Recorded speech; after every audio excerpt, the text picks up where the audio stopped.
last 3 days, day before yesterday and today, we are holding the State Secretariat and State Committee meeting of CPIM in Telangana. During this meeting, we have discussed in detail the political situation prevailing in Telangana. I hope that our State Secretary will explain the details about the conclusions of the State Committee and as well as the future programs which we have chalked out in the State Committee meeting.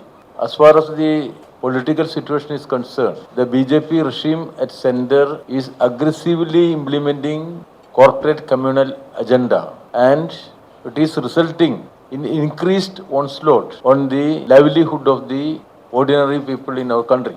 The union budget, which was adopted without any discussion in the parliament. So the union budget is failed to provide any assistances to the poorer section in our society. This budget was failed to provide employment. Unemployment question is a very serious question in our country. Similarly, to enhance the purchasing power of the ordinary people in our country. Moreover, there was the revelations by the Hindenburg against Adani. And the entire session did not carry any discussion inside the parliament. Now Indian parliament became silent on issues. And the central government, especially the Prime Minister, was failed to answer the pinpointed questions against the policies pursued by the central government and also against pointed questions against the relationship between Adani and the Prime Minister. Similarly, now more revelations are coming. So Satpal Malik's revelation came on Fulbama issues. Pointed question was against the central government's role and failure to ensure the security of the nation. Proper answer was noted there from the side of the central government. An authoritarian style of functioning and failure of law and order was very much there in the BJP government, BJP ruled state governments like Uttar Pradesh and some other North Indian states. You see now that brutal killing of Atiq Ahmad and Ashraf in front of the police. It is unthinkable and unbelievable in a country where there is a rule of law is prevailing. What is the approach of BJP ruled state governments on the rule of law? So all the misusing of state power on the democratic rights of the ordinary people is very much visible in BJP ruled states. Uttar Pradesh, there was reported hundreds of such misconduct from the side of the police. So a police raj is being implementing in BJP ruled state. It is a blatant attack on the rule of law and the constitution of our country.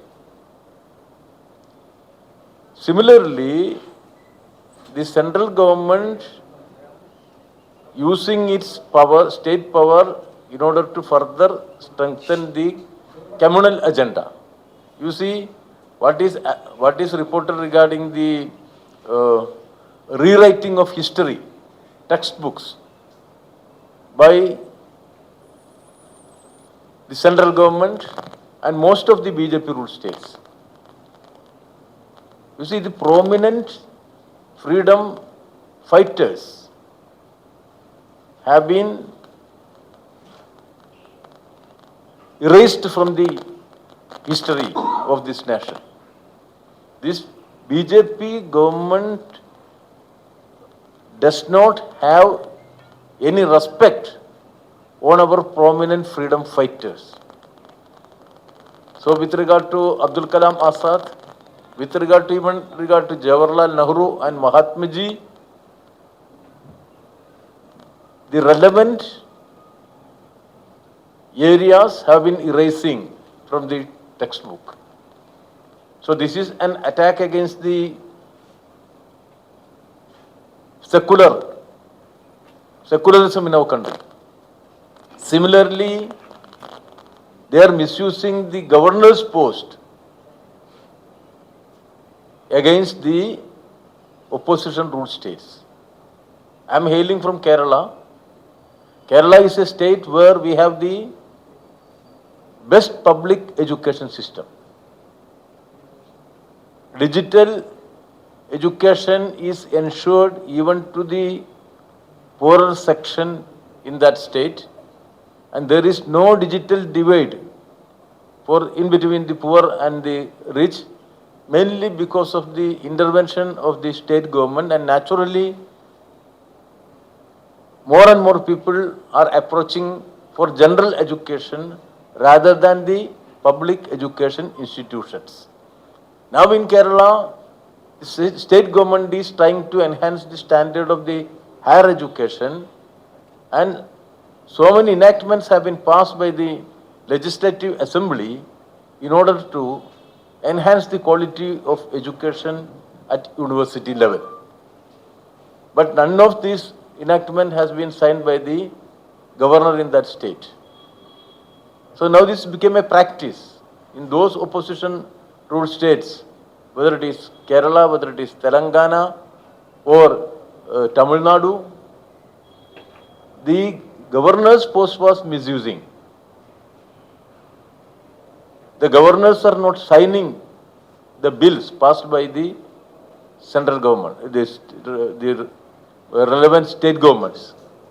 So these are all the examples of increasing authoritarian trend in our country. So naturally, in this situation, this secularism is to be safeguarded, and the interest of the ordinary people also should be protected. In order to protect the rights of the ordinary people, in order to save the secularism in our country, we have to mobilize more and more people against the policies pursued by the central government. CPIM is taking the initiative to mobilize maximum section and unify the maximum section in our society against these policies pursued by the central government. Recently, we have witnessed a big massive militant agitation in Delhi under the leadership of the trade union, peasantry and agriculture workers union, and another big mass movement was there in Maharashtra against the fall in the prices of the onion for farmers, and similarly a farming community also in a good number mobilized in Delhi against the policies of the anti-farmer policies of the central government. So naturally, these struggles must be strengthened across the nation. So CPIM will provide all support for developing mass movements against the anti-people policies, anti-peasant policies, and anti-worker policies pursued by the BJP regime, and also try to consolidate all the secular forces in order to dislodge this anti-people government in the forthcoming assembly elections as well as the the general election in 2024. This is in short I would like to say.